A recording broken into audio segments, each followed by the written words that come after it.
com muita alegria que para a estreia do programa Toró de Ideias, realizado pelo Laboratório de Tecnologia e Diversidade do campus São Sebastião do Instituto Federal de Brasília, recebemos o professor Wanderson Flor do Nascimento, Nkosi Nambá, para uma conversa sobre como a filosofia, o pensamento africano e a bioética como áreas da ciência podem nos ajudar a pensar e questionar o atual momento por que passamos.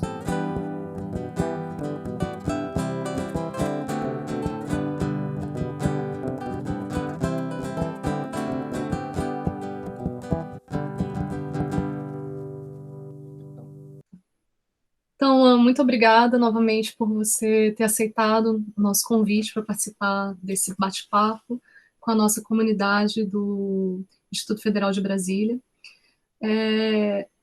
Você tem uma trajetória muito interessante dentro de diferentes matrizes de pensamento, que talvez possam nos dar aí ferramentas para a gente entender o que está acontecendo, né?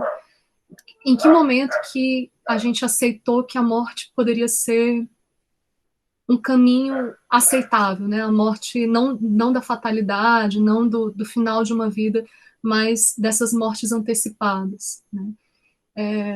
É um tema bastante pesado, mas os tempos são pesados. Talvez pensar sobre eles nos faça conseguir aguentar um pouco mais o que está acontecendo e principalmente fazer face ao que está acontecendo. Bom, agradeço, Pilar, pelo convite. E, de fato, acho que mais que nunca nós precisamos pensar com bastante cuidado e chamando para reflexão a maior quantidade possível de elementos sérios, né, para que a gente possa entender que tempo é esse, né, que experiência é essa que tem feito a gente sofrer tanto nesses últimos tempos. Uma das coisas que me chama a atenção, né, com essa maneira de pensar a morte, de que jeito que a gente pensa que algumas pessoas podem morrer e outras não, faz com que a gente entenda também as maneiras, através das quais nós também pensamos como que a gente está vivendo, que eu acho que esse aqui é um ponto fundamental, né? Que vida é essa que se vive para que a gente determine que a morte aconteça de um jeito ou de outro? Acho que esse é um dos nossos grandes desafios e que faz com que a gente acabe por pensar, né, que na medida em que a gente vive uma vida, né, que não vale a pena, ou que a gente provoque um conjunto de experiências na vida que façam com que não vale a pena viver, as mortes vão sendo também distribuídas de maneira diferente, porque nem toda morte vai ser vivida ou experimentada, né, da mesma maneira. Eu acho que uma das coisas que mais chama atenção hoje é essa relação entre a vida, né, e a capacidade de fazer parte, de contribuir, de colaborar, mesmo contra a nossa vontade, com um sistema de produção e de exploração no mundo do trabalho hoje, né, nas nossas relações econômicas. Na maneira como a gente possa fazer parte, e na medida em que a gente possa fazer parte desses sistemas de exploração, faz com que a gente tenha uma vida mais protegida ou menos protegida. Quando a gente olha para o caso dos corpos mais velhos, parece que isso tem uma, uma ideia mais ou menos nítida, né? As pessoas mais velhas não estariam trabalhando do mesmo modo, não estariam produzindo do mesmo modo, ou já estariam se aposentando, ou se estivessem trabalhando, já não tem a mesma produtividade, né, que as pessoas mais jovens, que, portanto, então elas não são tão necessárias para esse mundo de exploração da força do trabalho, né, no nosso regime de economia atual, né? E por outro lado, só que esse tipo de ideia levaria para pensar mais, opa, então parece que pelo contrário a gente deveria proteger as vidas mais jovens, né? Sobretudo essas vidas mais jovens que produziriam uma força de trabalho mais barata, né? Pensando que quem tem morrido de uma maneira mais intensa, com a violência, por exemplo, são as pessoas jovens negras, né? e a gente já sabe que, em função do racismo que constituiu a história do nosso país, essa população jovem negra é não apenas a maioria da população do país, mas também é aquela que tem menos possibilidade de fazer exigências de que seu trabalho seja reconhecido e remunerado de uma maneira adequada, né? Ou seja, elas recebem menos para fazer o mesmo trabalho que outras pessoas fariam. Então parece que seria meio contraproducente, né? Matar ou deixar essas pessoas morrerem na medida em que elas são aí mão de obra barata, né? E que produziria por muito tempo. Então parece que tem um probleminha aí nesse tipo de raciocínio. Sim. A grande questão que a gente vive hoje é que esse mesmo sistema econômico, né, de um capitalismo que cada vez mais se industrializa, cada vez mais faz usos de tecnologias que substituem a necessidade de termos mais pessoas produzindo, cria aquilo que algumas pessoas têm chamado de exército de excedentes. São aquelas pessoas que estão aí gerando uma espécie de bolsão, uma espécie de reserva que pode ser utilizada para o trabalho, né? Mas que também pode ser descartada, porque você não vai precisar de todas essas pessoas. Uhum. Né? Você pode, eventualmente, utilizar uma quantidade é, de pessoas que estejam nesse grupo, mas não vai nunca precisar de todas elas. E tem uma questão também: essas pessoas, além de produzirem um trabalho com um valor remunerado, né, de sua mão de obra menor do que as outras, elas não têm a mesma capacidade de consumir que as outras, porque elas consomem menos, porque elas recebem menos dinheiro, elas têm menos grana, portanto elas vão consumir menos. Uhum. Esse é um outro elemento que faz com que essas pessoas sejam também descartáveis, e são descartáveis juntos com os velhos, no sentido de uma juventude negra e os mais velhos, de uma maneira geral, né? Sobretudo os velhos negros, se é que essas pessoas chegam a envelhecer, numa sociedade que faz com que, através do racismo, a vida dessas pessoas se encurte, seja pela tristeza de ter que viver no dia a dia pelo racismo. Isso é uma coisa muito complicada para quem experimenta isso, e o que faz com que a mente se canse, o corpo se canse, o corpo adoeça, e essas pessoas vão morrendo mais cedo do que as outras. Né? Então nós temos aqui um sistema que faz com que tanto os jovens negros, né, e as pessoas mais velhas, negras e não negras, que estão, digamos, numa espécie de periferia desse sistema econômico, não é, que faz com que esses corpos não tenham exatamente a mesma produtividade, né, eles estejam expostos à morte de uma maneira muito mais intensa do que esse nicho de produção e de consumo. Porque muitas vezes a gente fica pensando só nessa força do trabalho, né, da força de produzir, de ir para a fábrica trabalhar, produzir bens, produzir serviços, etc. Mas, na contramão, o nosso sistema econômico não precisa só de pessoas que produzam, ele precisa também de pessoas que consumam. Né? Sim. E o grande problema é que as pessoas negras no nosso país, as pessoas indígenas também, e uma parte considerável das pessoas brancas que vivem nas periferias econômicas do mundo, não é? Elas não têm a mesma capacidade de consumir, porque muito do que elas demandam, não é, no consumo diário não é possível ser suprido, porque elas vão ganhar muito menos. Não é? Então, isso é um ponto fundamental para que a gente imagine por que tanta gente tem se dispostos à morte nesse tipo de argumento de um capitalismo, né, que precisa de pessoas aí para produzir e para consumir. Né?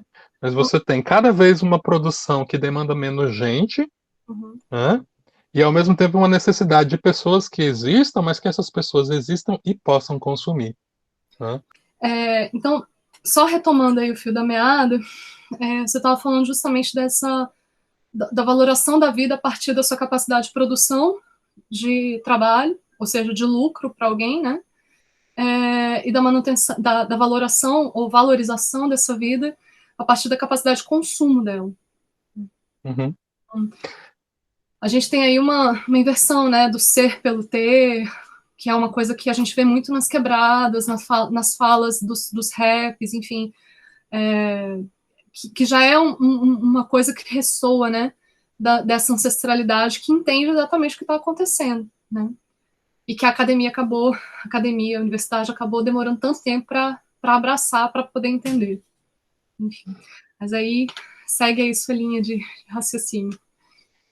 Bom, uma das coisas que a gente precisa entender é que o jeito que a gente está organizando, né, a nossa vida agora, né, tendo esse meio, né, de pensar o lugar do trabalho, do consumo, a economia, como um eixo central da nossa experiência, promove uma inversão muito perigosa, né?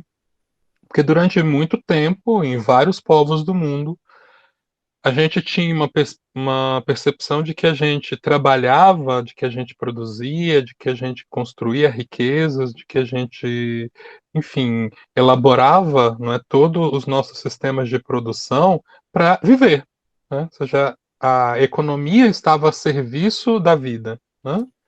E parece que com essa experiência que a gente tem agora, a gente fez uma espécie de inversão, né? A gente vive em função desses esquemas econômicos, né? Vive em função de ter coisas, vive em função de produzir coisas, vive em função de consumir coisas.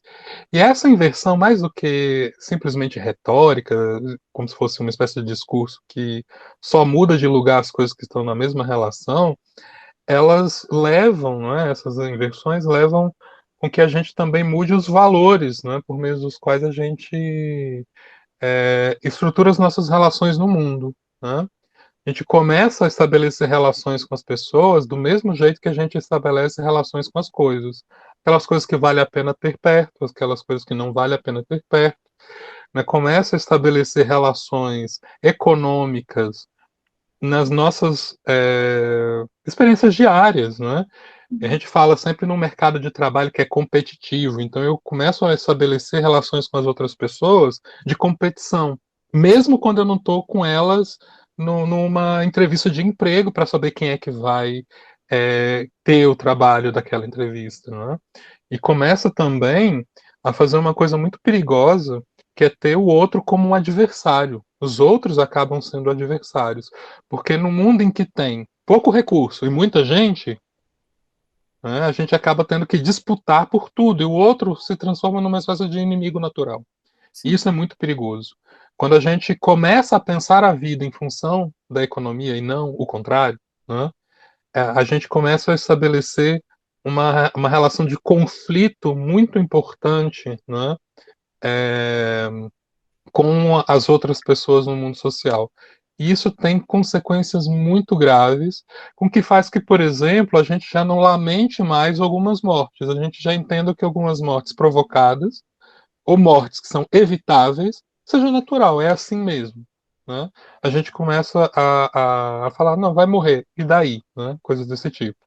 A Sim. gente já não estabelece mais uma preocupação com o campo das relações com as outras pessoas, do cuidado, do acolhimento, da solidariedade, porque no final das contas, se a gente vive a vida como a gente vive um grande mercado, né, um grande supermercado, né, em que você tem na prateleira é, 10 latas de um determinado produto e nós somos 100, né, o outro que está do meu lado, né, às vezes tem menos dinheiro do que eu, né? E mesmo que ele tenha o mesmo dinheiro que eu, não vai ter produto para todo mundo. Então vai ser bom se eventualmente esse outro morrer, não vai me comover, não vai me incomodar. E essa relação fica, quase que transforma a nossa vida num sistema predatório, em que eu vou enxergar o outro como um adversário, como um inimigo, né?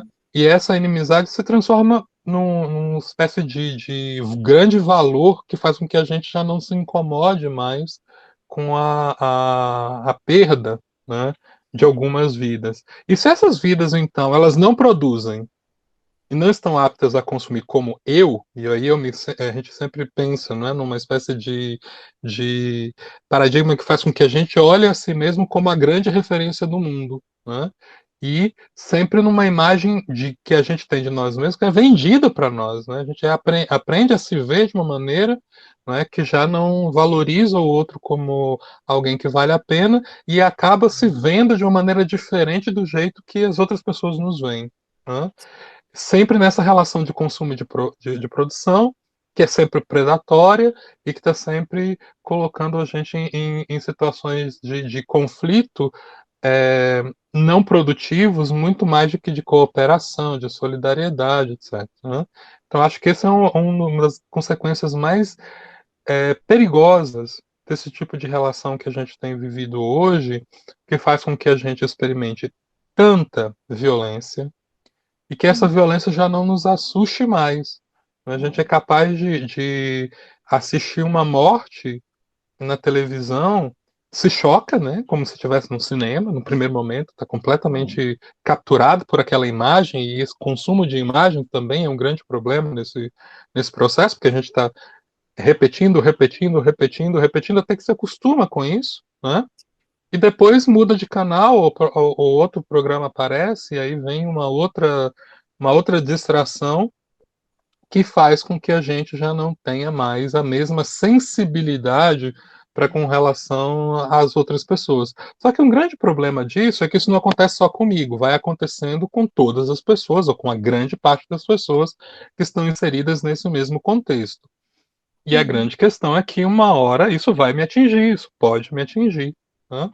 E aí a nossa preocupação é que se a gente naturaliza, né, se a gente percebe que esse tipo de valor, né, que a gente atribui agora à própria vida, como a gente vive para produzir, vive para consumir, né, se estabelece, e as consequências disso, é estabelecer uma relação de inimizade com as outras pessoas, é estabelecer uma relação de competição com as outras pessoas e não conseguir mais valorizar as pessoas, independente do que elas têm, independente daquilo que elas podem colaborar com o meu bem-estar individual, né? E se isso é uma regra que vale não só para mim, mas vale para qualquer pessoa, o mundo fica um lugar absolutamente inseguro, né? Porque de uma hora para outra, aquilo que era o valor primordial, que era uma valorização da vida ela mesma, né? E é só a partir dela que valeria a pena pensar no que a gente consome, no que a gente produz,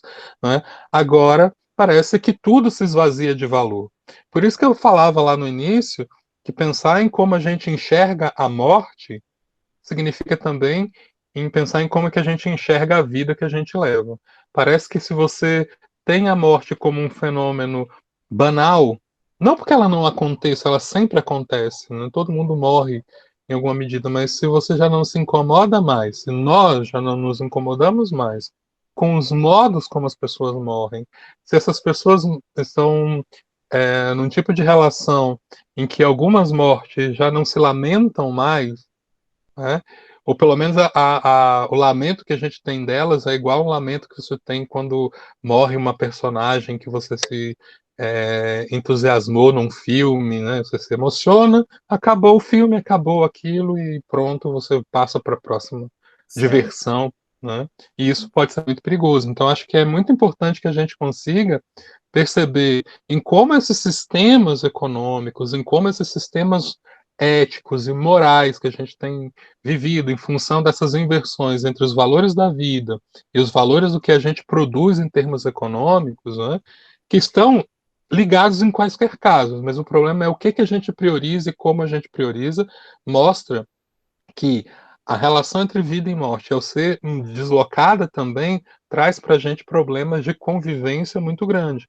Que a gente pode agora se sentir seguro, se sentir acolhido num determinado momento, mas como essa lógica está funcionando o tempo inteiro, não só comigo, mas funcionando com o restante das pessoas, sobretudo em grandes contextos urbanos, a gente está num risco coletivo o tempo inteiro, porque está todo Sim. mundo sujeito, né, essa mesma lógica. Tem uma abordagem do pensamento africano que eu gosto muito, que é essa abordagem que se popularizou, inclusive por ser nome de uma das distribuições do Linux, que se chama Ubuntu, e Ubuntu é o nome dessa mesma ideia, que nos chama atenção para uma coisa muito interessante. Ela chama atenção que todos os seres humanos, como tudo que existe no planeta, está interligado por uma espécie de força fundamental que conecta tudo que existe.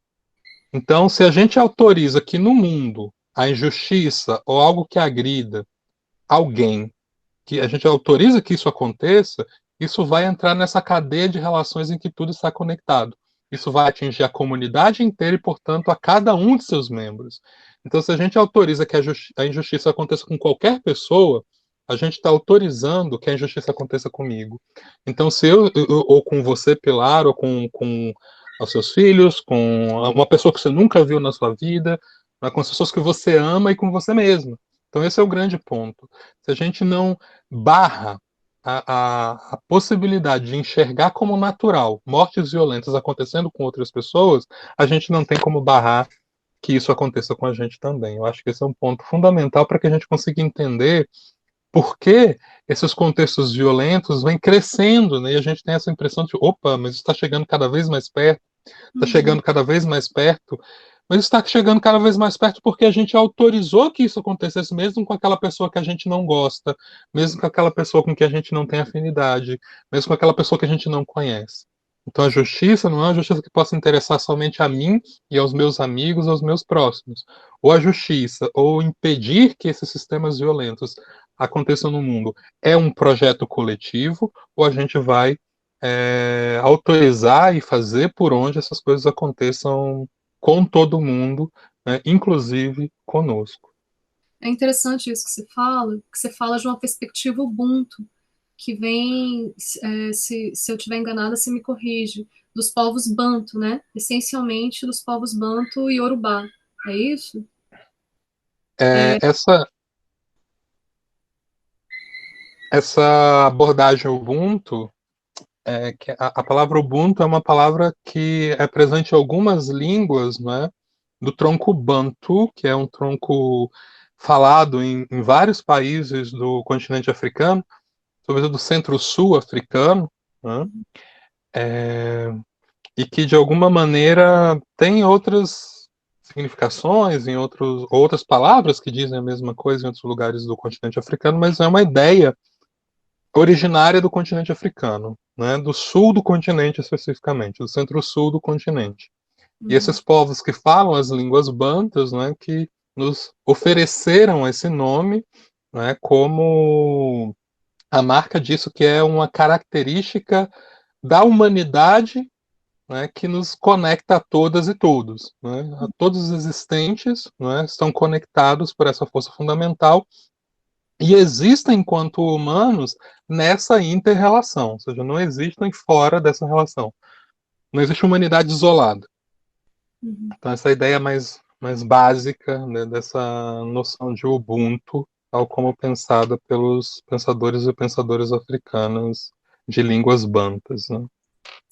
E é muito interessante você chamar atenção para isso a partir de uma matriz do conhecimento, uma matriz de conhecimentos, na verdade, sendo que a partir de outros caminhos, também no campo da filosofia política, a gente acaba chegando no mesmo ponto, né? De uma justiça que não será plena se todos não tiverem acesso a ela. Ou de uma humanidade que não será plena se todos não tiverem acesso a ela. Teve uma vez que eu estava conversando com um amigo meu e a gente estava discutindo diferentes aspectos de cotas, enfim, na época que as cotas estavam sendo implementadas. Eu lembro de um dos argumentos que mais me chamou a atenção à época foi de uma pessoa que estava falando contra as cotas raciais. Na época, a UNB era uma das primeiras universidades a abrir isso, né, abrir essa possibilidade de uma reparação histórica, né? E agora, ontem, a gente teve a grande notícia de que a Universidade de Brasília finalmente, depois de anos de luta muito forte da associação de pós-graduandos, dos núcleos, né, de pensamento afro-referenciados, enfim, e também indígenas, a conquista de que haja cotas para as pós-graduações, né? Então isso é muito forte, muito significativo nesse momento em que a vida parece que vai minguando cada vez mais o seu valor. E aí, uma das pessoas naquela ocasião, lá atrás, isso tem, sei lá, tem bastante tempo, tem acho que uns, pelo menos 14 anos que teve essa discussão. E aí a moça, ela começou a falar, não, mas tem que entender que não tem espaço para todo mundo na universidade. A universidade não é para, assim, não é todo mundo que vai se dedicar a um saber acadêmico. Muitas pessoas vão poder viver com um curso técnico, não sei o quê. O argumento dela, de forma racional, até que vai. E aí, a pessoa que eu estava assistindo mas, esse debate naquela ocasião, e a pessoa que rebateu, ela falou uma coisa que se deu a partir de uma reflexão marxista, né, de uma filosofia política, que beleza, tudo bem, mas quem escolhe? Né? Quem é que vai escolher quem é que vai estar na universidade? Então, quando você fala de que essa mortandade de nós mesmos, né, a partir da morte de outros, está cada vez chegando mais perto, mas como é que isso atravessa as pessoas, tendo em vista que a gente não tem uma distribuição equitativa de poder na sociedade? E aí, por exemplo, uma coisa que me chamou a atenção na sua fala foi essa referência a um passado em que a vida foi valorizada, em que a vida era um ponto pacífico. É necessário ter a vida acima de tudo, né? Valorizar a vida, seja por um prisma cristão, né, da dívida divina, seja por um prisma clássico, helênico, grego, enfim, também com essa coisa da, da potência, do movimento, da ânima, né, enfim. Mas eu fico me perguntando se, de fato, essa vida que foi valorizada em diferentes tempos era a vida de todos, né? Porque eu penso assim, beleza, vou pensar no que é mais ancestral para mim. Até onde eu consigo resgatar as minhas raízes dos meus ancestrais, eu tenho certeza de que a minha existência se deveu ao estupro de diferentes mulheres, principalmente de corpos indígenas, né, da América Latina. Então, que vida foi essa dessas mulheres que me deram vida que foi respeitada? Será que de fato foi? Então, assim, queria que você falasse um pouquinho mais sobre essa questão de diferentes dimensões do valor da vida a partir dessa tradição e a partir do que a gente tem como legado colonial, né? Porque a gente, eu não sei, eu fico pensando em até que medida, em algum momento, as vidas que não são essas hegemônicas, que não são essas que detêm o poder, né? Que decidem quem é que pode estudar, quem não pode, quem é que pode continuar vivendo, quem não pode, quem é que tem que ser uma criança acolhida quando chora pela mãe, e quem é que vai ser a criança jogada dentro do elevador à própria sorte, né? Fazendo referência ao caso aqui do Miguel, justiça para Miguel, né? E justiça para Miguel, no que você está falando do Ubuntu, é justiça para todos nós, né? Mas a parte, em que medida a gente teve uma valorização de fato dessas vidas, das nossas vidas? Né? Bom, quando a gente pensa para a perspectiva, pelo menos, de povos tradicionais, e aqui eu estou pensando exatamente naquilo que os povos tradicionais de matriz africana e os povos indígenas com os quais eu tenho contato, essa imagem da valorização da vida, né, foi sempre uma constante até o mau encontro colonial. Ou seja, e é preciso ter cuidado, né, porque essa valorização da vida não significa um mundo totalmente harmônico, não significa um mundo completamente um paraíso, né, um mundo de Poliana, não é isso, né? Ou seja, são mundos onde existem conflitos, existem desacordos, existem tensões, mas esses desacordos, essas tensões não são utilizados para despotencializar a vida de quem quer que seja. Né? Isso quer dizer que a morte não é uma punição para essas pessoas. Né? Ou seja, é muito mais importante que a gente compreenda, né, nesse contexto tradicional, de que as vidas elas têm valor absoluto, o que não quer dizer que as vidas são iguais e nunca foram, né, mas que quando essa desigualdade aparece, elas são tensionadas no interior de uma comunidade de modo a tentar proteger essa comunidade e, portanto, seus membros tanto quanto possível. Né? E não em tomar uma desigualdade das vidas como um ponto de partida, e aí a partir daí você redistribuir essa desigualdade a partir da decisão de alguém que percebe essa desigualdade entre as vidas. E esse é o grande problema. A divisão do poder é também a divisão da desigualdade dos valores dessas vidas. Né? Sim. É alguém que determina que quando a vida de alguém interessa, vou preservá-la, e depois essa mesma pessoa, esse mesmo grupo de pessoas, decide que uma vida já não tem mais o mesmo valor e, portanto, é descartável. Né? Uma vida mais exposta, ou que pode ser mais exposta à morte. E aí a morte é, ao mesmo tempo, uma punição de um lado, né? E uma espécie de organizador da vontade de quem detém o poder. Né? Ou seja, essa pessoa usa a possibilidade de expor alguém ou expor um grupo à morte como maneira de manter o seu poder funcionando, inclusive esse poder que decide quem vive e decide quem morre. Eu acho que esse é um ponto fundamental. E para esses povos no passado, os conflitos se resolviam de outra maneira. Né?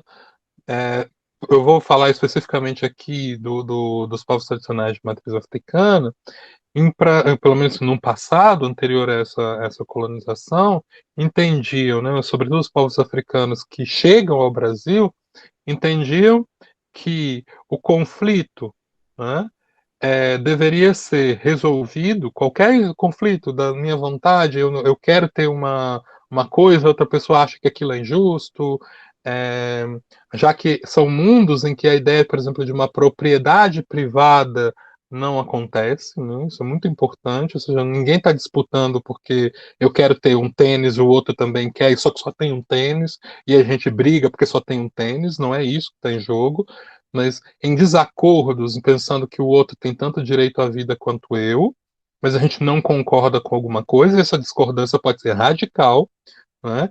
E o que é o fiel da balança aí? O que é que define o encaminhamento dessa disputa? É exatamente se aquilo que vai se decidir por um ou por outro, quando não for possível conciliar, fortalece ou não a vida comunitária. Então você tem aí um outro tipo de valor, porque hoje a gente está pensando sempre numa meritocracia, naquilo que fortalece um indivíduo, naquilo que fortalece quem alguém que foi ou deveria ser beneficiado pelo esforço que teve pela vida. E em muitas sociedades tradicionais, a decisão vai ser porque para que a posição que vença seja aquela que proteja quem não pode fazer, para quem seja numa posição mais vulnerável. Por quê? Porque se aquela pessoa sofrer as consequências por algo que ela não pode e que toda a comunidade pode ter decidido, o que vai acontecer? Eu vou ter autorizado, né, eu vou ter autorizado é, toda, né, toda a estrutura da comunidade acolha esse tipo, não é, de perspectiva como uma perspectiva que valha a pena ser vivida. E esse é o grande problema, é introduzir a desigualdade, não a diferença, porque as pessoas se entendem como diferentes nesses povos tradicionais, elas se entendem como diferentes, mas a gente não transforma essa diferença num desnível de princípio, né, numa desigualdade, né? As pessoas acabam lidando com as diferenças que as pessoas têm entre si, potencializando, por exemplo, aquilo que. Ah, tem uma pessoa que é diferente da outra, mas eu, por exemplo, não entendo nada de cantar, né? Que bom que você canta, você, Pilar, canta. Então, é bom que a gente seja diferente, porque naquilo que eu tenho de diferente, naquilo que você tem de diferente, a gente completa esse conjunto diverso que é a comunidade. Então, eu preciso de algumas coisas que eu não tenho, você tem, não é? Que uma pessoa mais velha, mesmo não tendo um corpo mais produtivo, ela tem uma coisa que eu não tenho, que é a memória do tempo histórico de coisas que eu não vivi. sim, E por isso ela é tão fundamental, porque ela guarda na sua memória o rastreio daquilo que fez com que eu chegasse a esse mundo. sim. Então, por isso é tão importante guardar as pessoas mais velhas, né? Então, todos esses elementos fazem com que a gente reconsidere, a partir da perspectiva dos povos tradicionais, a necessidade de pensar a iminência de um coletivo, não para afirmar uma harmonia universal, mas para pensar que a diversidade, a diferença, a pluralidade para nós não é um problema e que muitas vezes nós vamos tomar decisões que fortaleçam o coletivo e mesmo que isso implique em tomar decisões que vão contra aquelas figuras que teriam mais direito meritocrático, percebe? Foi aquela pessoa que trabalhou mais na terra, enquanto outras de repente tenham trabalhado menos. Então, essas são percepções que tentam fazer uma redistribuição daquilo que é pouco, né, mas beneficiando a comunidade. Isso é absolutamente fundamental. Ou seja, é um valor da vida que passa pela vida da comunidade. Todas as vidas são importantes porque todas essas vidas têm um lugar na comunidade, mesmo que elas sejam diferentes. Né? Uma pessoa com deficiência, uma pessoa com uma orientação sexual diferente, uma pessoa que tem uma cor de pele diferente, todo mundo tem a sua importância para a comunidade. E se houvesse uma comunidade que tirasse todas essas pessoas dali, ficaria um buraco. E esse buraco faria mal para a comunidade. Então é preciso garantir que todos estejam ali, mesmo com suas tensões, e tentando resolver as tensões para fortalecer o coletivo e não para tomar uma decisão que fortaleça exatamente quem já está do lado, né, mais fortalecido de uma relação de forças. Interessante porque essa forma de pensamento que, que a gente pode chamar de filosofia, num movimento já de dominação, né? Porque a filosofia foi inventada na Grécia, é uma questão europeia, enfim, uma forma de pensamento, uma forma de ser no mundo, uma forma de viver em sociedade, ela, ao invés de fazer essa economia da morte, que oferece corpos a esse Deus mercado, tem até um memezinho interessante que reduz bem isso que a gente está vivendo, né? Então, daqui a alguns anos, historiadores vão relatar da existência de uma sociedade que, em face a uma pandemia, entregou as vidas para a manutenção do Deus Supremo, que seria esse Deus mercado. Né? Então, é interessante, né? Como de vários prismas a gente consegue chegar mais ou menos a ideias muito próximas, muito semelhantes, de que algo errado não está certo nessa economia da morte. E aí você traz para a gente uma matemática da vida, né? Com essa narrativa dessa ancestralidade, dessa forma de enxergar o mundo, de perceber a vida a partir da sua diversidade. Né? Então, quanto mais diversos nós formos, quanto mais plurais, mais ricas serão as nossas potencialidades enquanto comunidade. Né? Então, quando a gente pensa numa sociedade que pensa só de um jeito, talvez esse jeito nos leve a uma falência, enquanto que se houver uma sociedade que dialogue com vários jeitos de ver o mundo, vários jeitos de viver o mundo, vários jeitos de ser no mundo, talvez a gente encontrasse soluções melhores para que a gente não fosse todo mundo para um desfiladeiro, né? Para essa falência que se é do outro vai ser nossa também. Né? Então, até do ponto de vista da lógica, não é lógico, como diria Spock do Star Trek, não faz sentido. Né? Enfim, a gente já está chegando no limite de tempo que a gente tinha combinado. E aí, só para a gente finalizar mesmo, pensar como é que você poderia instrumentalizar essas ferramentas da filosofia, do pensamento do campo da bioética, para tentar entender ou tentar analisar, né, o que está acontecendo hoje, não só no Brasil, mas no mundo, né, em que a gente teve várias cenas muito violentas nos chegando, mas ao mesmo tempo que essas cenas de violência chegam, elas vão nos desensibilizando, né? É uma coisa meio Admirável Mundo Novo. Então, que a morte você vive com a morte, você convive, beleza, morreu, fez festinha, acabou, né? Depois eu vou colocar aqui a referência desse livro.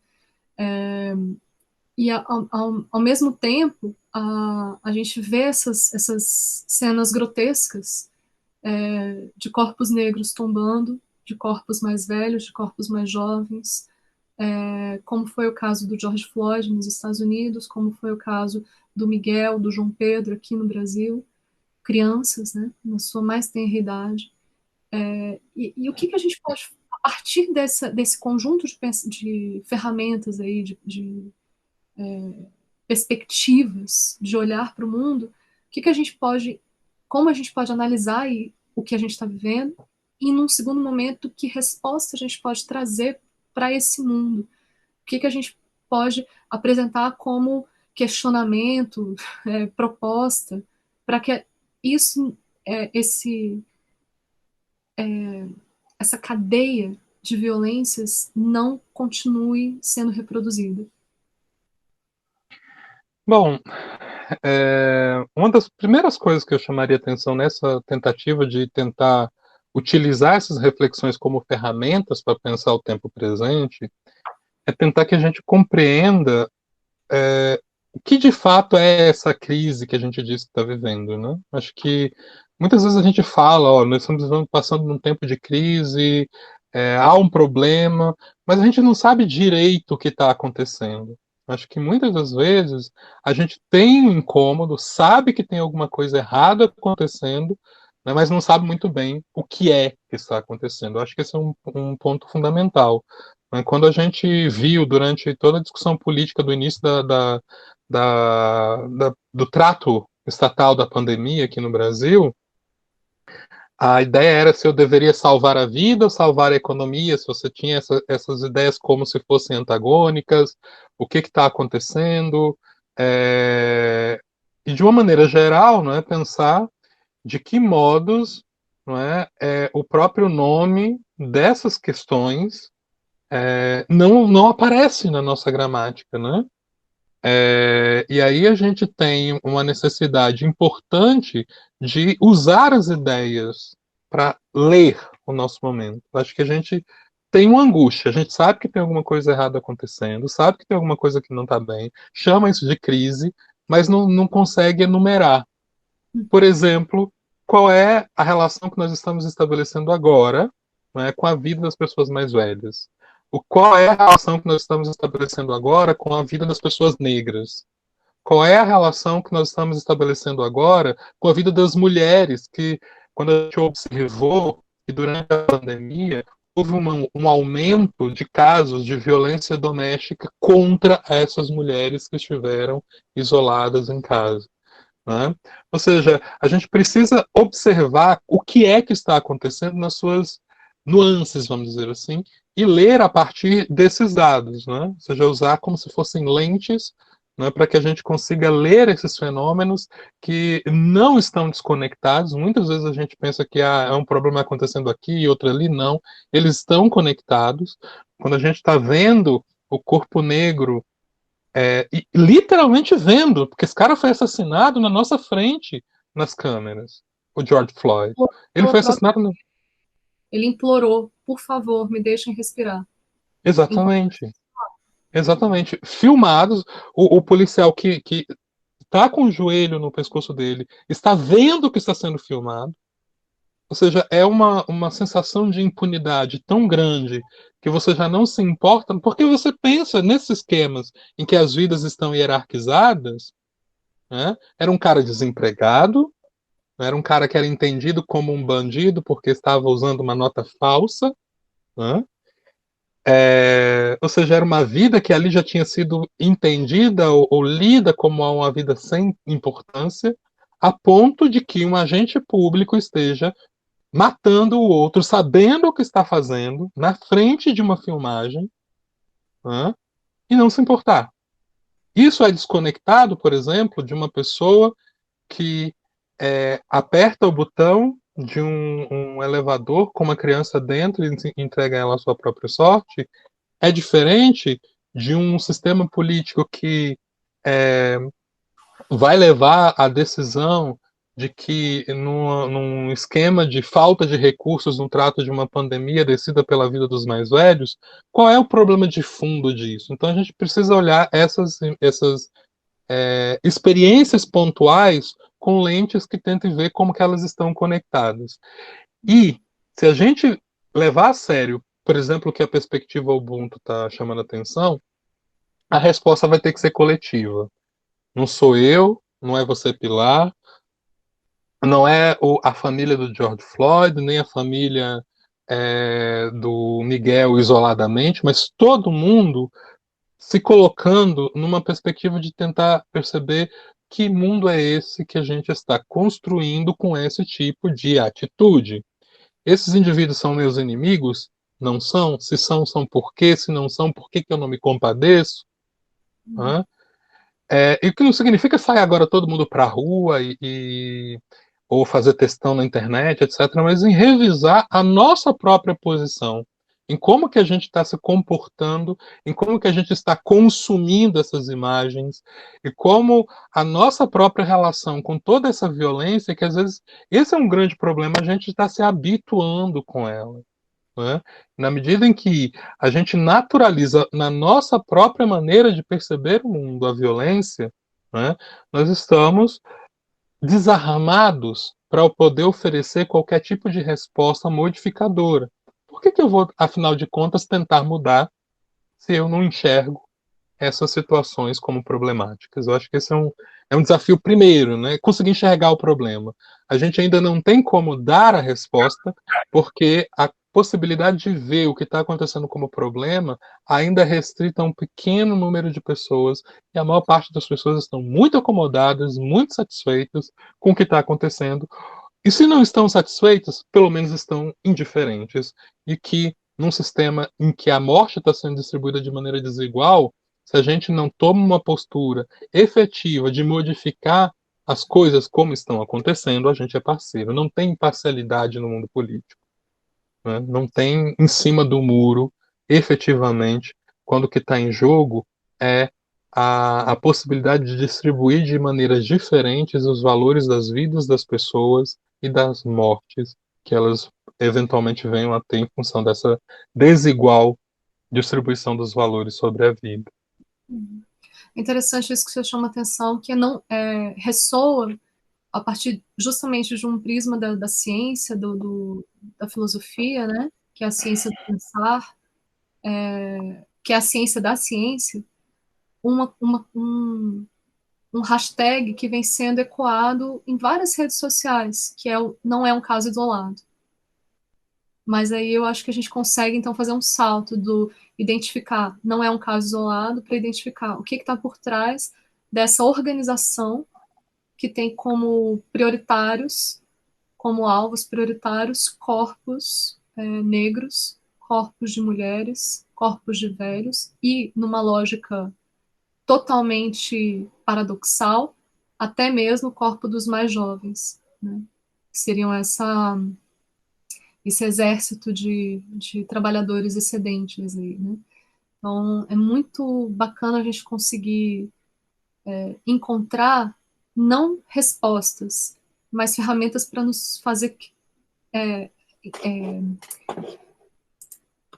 possibilitar fazer perguntas melhores, né? Então, se eu consigo analisar uma situação de uma determinada forma a partir de um conjunto de ideias, de concepções que já foram pensadas antes, que já são fruto de um acúmulo do pensamento humano, não só de uma matriz, mas de várias, como a gente citou aqui.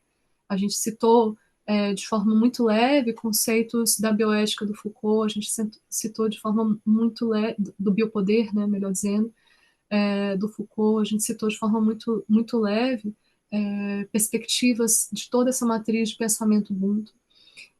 E a partir delas a gente consegue, talvez, quem sabe, fazer perguntas melhores para esse mundo que a gente está vivendo.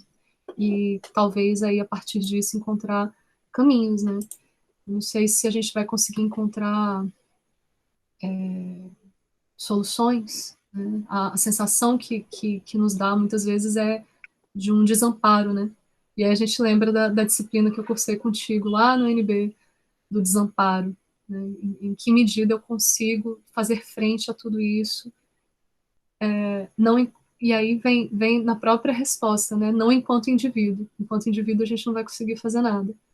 Talvez aí seja necessário a gente se entender como comunidade, né? Como um coletivo, como seres que só podem ser se outros também puderem ser na sua plenitude. Enfim. Então, palavras finais aí para a gente encerrar o nosso bate-papo maravilhoso, que eu poderia continuar aqui conversando com você ad eternum. Mas aí, se você puder deixar uma reflexão, assim, não terminativa, né, mas uma inquietação final para a gente ir para casa pensando, ou ficar em casa pensando. Ficar em casa pensando, por Casa pensando. enquanto, né? Pelo menos quem puder fazer isso. Acho que uma coisa que eu gostaria sempre de convidar, né, as pessoas para fazerem nesse momento, que muitas e muitos de nós estamos muito angustiados, sem saber o que está acontecendo, porque está acontecendo muita coisa ao mesmo tempo. Então, informações, tensões, conflitos de toda a ordem têm acontecido com muita intensidade. E a gente tem muito pouco tempo para pensar, porque essas coisas estão acontecendo de uma maneira, numa velocidade muito, muito grande, e não nos dá nem tempo para respirar. Às vezes a gente não teve nem tempo de descansar da notícia anterior, já chegou outra.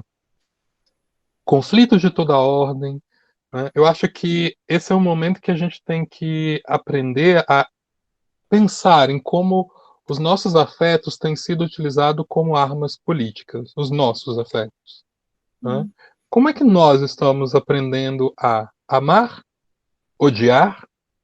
Como é que nós estamos aprendendo a nos amarmos e a nos odiarmos? Como é que a gente está aprendendo a pensar numa possibilidade de um amor ou de um desamor ao coletivo, né? Para que a gente possa, a partir dessas provocações, tentar entender o que a gente está fazendo, né?